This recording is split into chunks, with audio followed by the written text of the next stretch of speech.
안녕하세요. 본론에 들어가기 앞서 오늘도 건강상식에 대하여 잠깐 말씀드리면 여름은 물과 함께하는 계절이죠.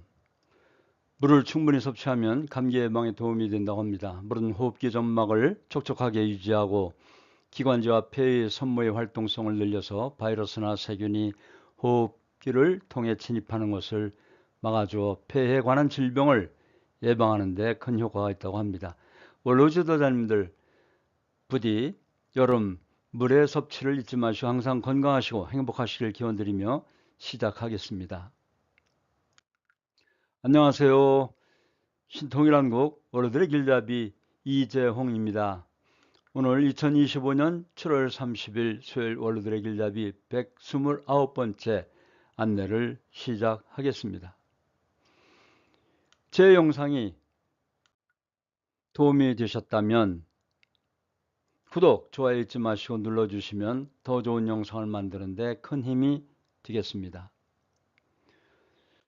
신통일한국 원로들의 길잡이는 원로, 즉 노인분들의 바른 국가관, 바른 인생관, 바른 우주관, 바른 역사관을 추구하고 안내해드리고 있습니다. 그 중심에는 물론 신통일한국, 즉 한우를 중심 삼은 것이죠. 좌우, 보수나 진보 어느 쪽에 치우치지 않고 더 나아가 북한까지도 포용할 수 있고 세계 평화를 위한 하나님주의, 애천, 애인, 애국을 바탕으로 공생, 공영, 공의주의를 추구하고 있습니다. 오늘은 바른 국가관에 대한 말씀을 드리고자 합니다.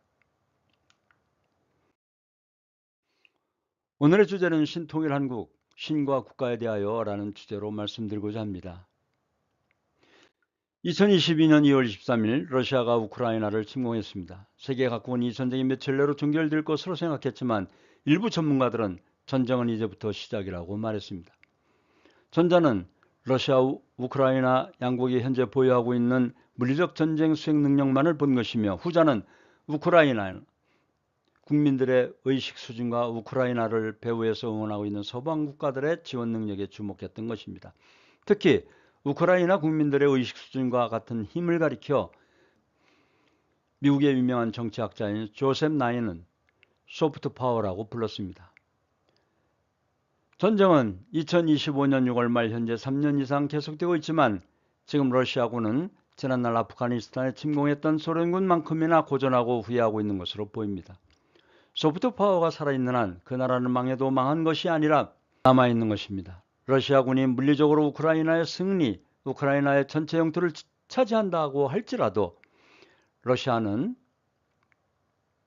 다시 건너오기 힘든 강을 건너간 꼴이 될 것입니다. 어쩌면 앞으로 우크라이나는 망명정부를 설립하고 계속 저항할지도 모릅니다. 그런가 하면 이스라엘과 하마스 전쟁은 또 다른 신앙적 갈등과 역사적인 저항의식의 대항 세력이 만만치 않습니다.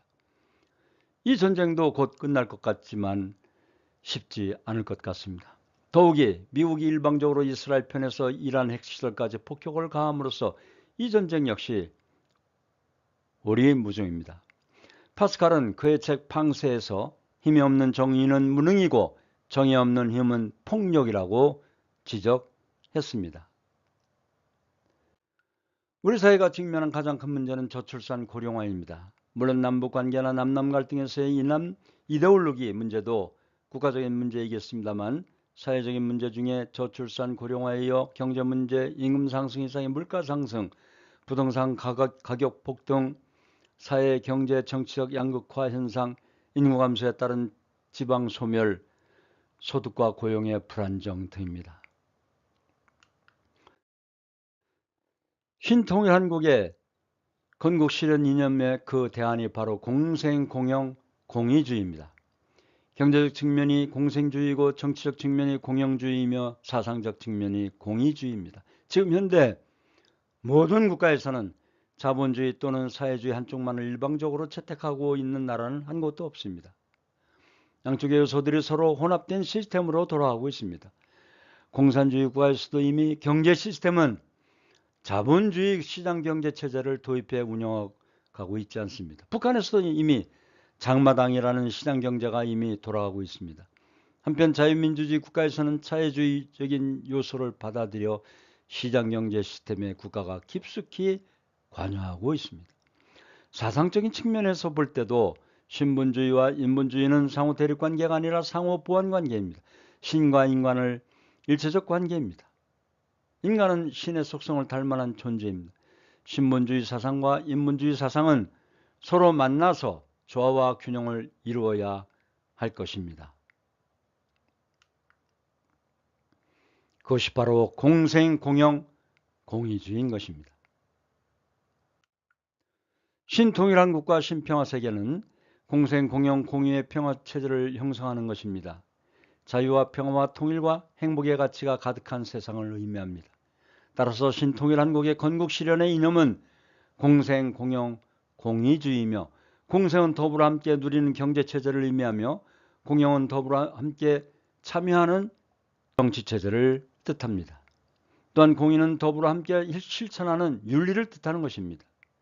종교와 인종과 국가의 장벽을 넘어 전 인류가 함께 호흡하며 살아가는 공생공영 공의주의 세계를 뜻하는 것입니다. 여기서 역사적 교훈을 알아보겠습니다. 이스라엘 나라는 2000년 전 예수님이 오셨을 당시 선민으로 택함을 받았지만 이스라엘은 전멸당했습니다. 선민권이 상실된 것입니다. 2000년 동안 디아스포라의 신세가 되었으며 2차 대전 당시에 600만 명이 학살당했습니다. 예수님 강림 당시 이스라엘 지도자들의 살이, 사욕, 당리당략에 빠진 그들 유대교 지도자에 의한 정죄와 고발을 당한 예수님이셨습니다.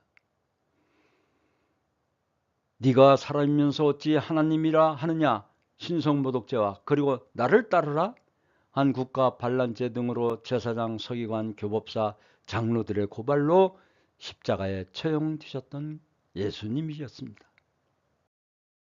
예수님은 호소하셨습니다. 이스라엘 민족의 불신을 보면서 마태복음 23장 37절에 예루살렘아 선자들을 죽이고 네게 파송된 자들을 돌로 치는 자여, 암탉이 그 새끼를 날개 아래에 모음같이 내가 네 자녀를 모으려 한 일이 몇 번이더냐, 그러나 너희가 원하지 아니하였도다 고 개탄하셨던 것입니다. 하나님이 택한 우리나라 대한민국에 있어서 원로분들과 함께할 우리들의 다짐은 지금은 남북 통일을 준비할 때입니다.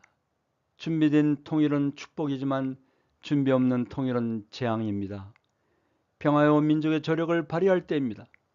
경천외인 사상으로 무장하여 신통일 한국을 만들어 가야겠습니다. 우리는 하나입니다. 이것이 우리 원로분들의 바른 국가 간의 기본이 될 것입니다. 우리나라 가정의 고유 전통은 3대가 함께하는 가정입니다. 이런 가정이 남북 통일의 초석이 될 것이고 사회 안정과 발전을 이루는 기본이 될 것입니다. 말씀을 잠깐 훈독하시겠습니다. 하나님께서도 어디 출타했다가 그리워서 다시 찾아올 수 있는 그런 가정을 찾아 세우라는 것입니다.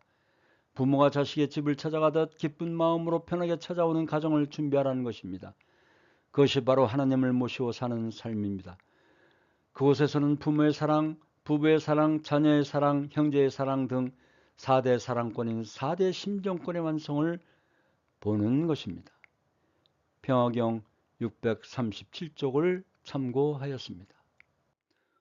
오늘도 원로가 없었다면 대한민국이 없다는 양무 원로 시무 대한 이 희호를 보시고 바른 국가 하나로 나라를 지키시는 원로 지도자님들이 되시길 당부드립니다.